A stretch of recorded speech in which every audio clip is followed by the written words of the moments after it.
राधे राधे मित्रों। द्वापर युग की बात है। एक दिन भगवान श्री कृष्ण द्वारिका नगरी में अपने सिंहासन पर विराजमान थे। तभी उनके पास देवी रुक्मिणी आती हैं और भगवान श्री कृष्ण को प्रणाम करते हुए कहती हैं, हे स्वामी, आज मेरे मन में एक प्रश्न को लेकर शंका उत्पन्न हो रही है। कृपया आप मेरे प्रश्न का उत्तर देकर मेरे व्याकुल मन को शांत कीजिए। देवी रुक्मिणी की बात सुनकर भगवान श्री कृष्ण मुस्कुराते हुए कहते हैं, हे प्रिय, तुम्हारे मन में जो भी प्रश्न उठ रहा हो, निसंकोच होकर पूछो। मैं तुम्हारे सभी प्रश्नों का उत्तर दूंगा और तुम्हारे व्याकुल मन को शांत करूंगा। ये मेरा कर्तव्य है। तब देवी रुक्मिणी बड़ी ही प्रसन्नता से पूछने लगती हैं, हे प्रभु, आपकी हम तीनों पत्नियां पहले आपको भोजन कराती हैं और उसके बाद स्वयं भोजन ग्रहण करती हैं। नित्य आपकी सेवा करती हैं और आपकी आज्ञा का पालन करती हैं। हे प्रभु, मेरा प्रश्न ये है कि क्या पत्नी को पति के साथ अथवा पति से पहले भोजन करना चाहिए? क्या ऐसा करना उचित होता है? और हमारे शास्त्र इस विषय में क्या कहते हैं? हे प्रभु, मेरा दूसरा प्रश्न है, वो कौन सा पाप है जिसे करने से स्त्री को नरक की प्राप्ति होती है? हे प्रभु, कृपा कर मेरे इन प्रश्नों का उत्तर देकर मेरी शंका का निवारण कीजिए। फिर भगवान श्री कृष्ण कहते हैं, हे देवी, तुमने आज जो प्रश्न किया है उसका उत्तर तुम्हें काशी नरेश देवव्रत की पुत्री राजकुमारी सुदेवा की कथा सुनने से प्राप्त होगा। तब देवी रुक्मिणी पूछती हैं, हे प्रभु, ये रानी सुदेवा कौन थीं? उनका आचार विचार कैसा था? मेरे मन में उनके विषय में जानने की प्रबल इच्छा जागृत हो रही है। भगवान श्री कृष्ण कहते हैं, हे देवी रुक्मिणी, आज मैं तुम्हें रानी सुदेवा की कथा सुनाता हूं। इस कथा को सुनने के बाद तुम्हारे मन में उठ रही सभी शंकाओं का समाधान तुम्हें मिल जाएगा। इसलिए इस कथा को अंत तक ध्यानपूर्वक सुनना। जो भी स्त्री या पुरुष इस कथा को श्रद्धा से सुनता है, वो ऐश्वर्य को प्राप्त होता है, उसे कभी नरक की प्राप्ति नहीं होती और वो सदैव प्रसन्न रहता है। तब देवी रुक्मिणी कहती हैं, हे स्वामी, मैं आपको वचन देती हूं, मैं इस कथा को ध्यानपूर्वक सुनूंगी और संसार में इसका प्रचार प्रसार भी करूंगी। कृपया आप इस कथा को प्रारंभ कीजिए। मैं आपके मुख से इसे सुनने के लिए उत्सुक हूं। मित्रों, भगवान श्री कृष्ण कथा प्रारंभ करते हुए कहते हैं, हे देवी, प्राचीन काल की बात है। अयोध्या नगरी में महाराज इवाक राज्य करते थे। वे श्रद्धादेव मनु के 10 पुत्रों में से एक थे। राजा इवाक धर्म का पालन करने वाले, गुणवान, चरित्रवान और अत्यंत न्यायप्रिय राजा थे। उनका विवाह काशी नरेश देवव्रत की पुत्री सुदेवा के साथ हुआ था। सुदेवा सत्य का पालन करने वाली, धर्मपरायण और अत्यंत गुणवान स्त्री थीं। महाराज इवाक ने अनेक यज्ञ किए, अनेक पुण्य कार्य किए। उन्होंने मंदिर बनवाए, पशु पक्षियों के लिए जलाशय बनवाए और पेड़ लगवाए। उनके इन कार्यों से प्रजा अत्यंत प्रसन्न रहती थी। हे देवी, अयोध्या के पास एक घना जंगल था। उस जंगल में एक भयंकर सिंह अपनी पत्नी और बच्चों के साथ रहता था। उस सिंह के आतंक से पूरी प्रजा भयभीत थी। कोई भी उस वन के मार्ग से जाने का साहस नहीं करता था। एक दिन नगरवासी राज दरबार में आए और उस सिंह से मुक्ति दिलाने की प्रार्थना करने लगे। राजा इवाक ने ये निवेदन स्वीकार किया और उस सिंह का शिकार करने का निर्णय लिया। एक दिन राजा अपनी पत्नी सुदेवा, सैनिकों और शिकारियों के साथ जंगल पहुंचे। उधर सिंह ने राजा को आते देखा और अपनी पत्नी से कहा, हे प्रिय, आज मुझे अपने परिवार की रक्षा के लिए युद्ध करना होगा। यदि मैं जीत गया तो यश मिलेगा और यदि मारा गया तो इस जन्म से मुक्ति मिलेगी। सिंह की पत्नी रोते हुए कहती है, हे प्रिय, आपके बिना हम कैसे जीवित रहेंगे? लेकिन सिंह दृढ़ रहता है। फिर युद्ध आरंभ होता है। थोड़ा विराम। भयंकर युद्ध, गर्जना, चीखें और चारों ओर रक्त। सैनिक और सिंह एक दूसरे पर प्रहार करते हैं। कई सैनिक मारे जाते हैं, कई शावक भी।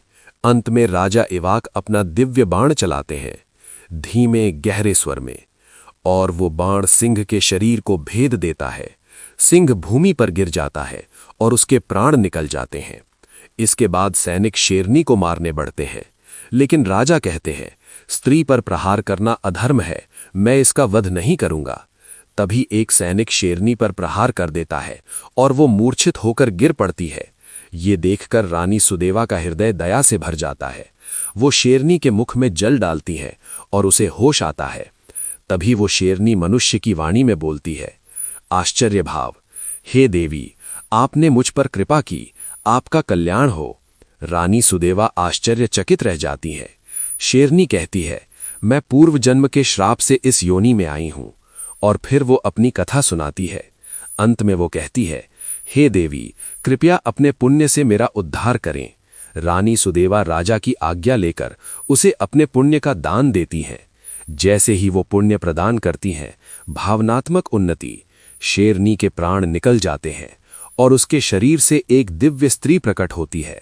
वो राजा और रानी को धन्यवाद देकर भगवान के धाम को चली जाती है।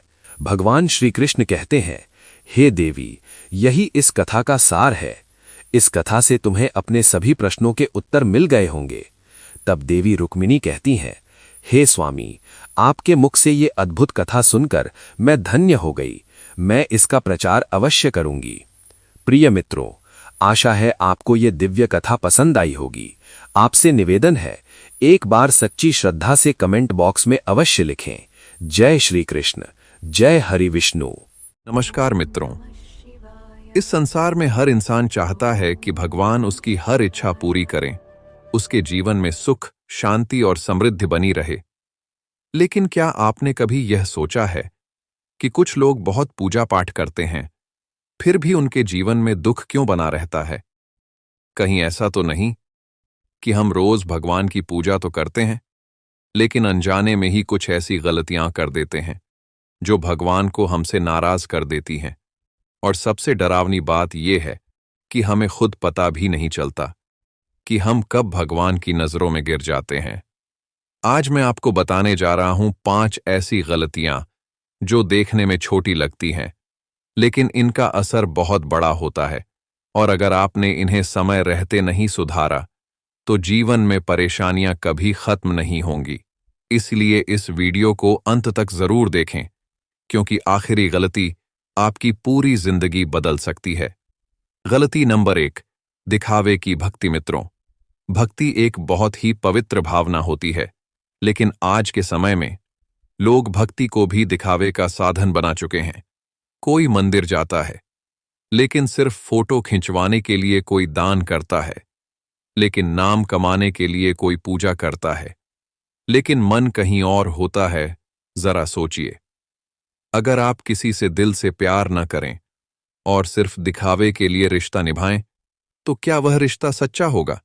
नहीं ना? ठीक उसी तरह भगवान के साथ भी दिखावे का रिश्ता नहीं चलता। शास्त्रों में कहा गया है, भगवान को आपका धन नहीं, आपका सच्चा मन चाहिए। एक बार एक अमीर व्यक्ति रोज मंदिर में सोने का दान करता था और एक गरीब व्यक्ति सिर्फ एक फूल चढ़ाता था। लेकिन भगवान किससे प्रसन्न हुए? उस गरीब से, क्योंकि उसका मन सच्चा था।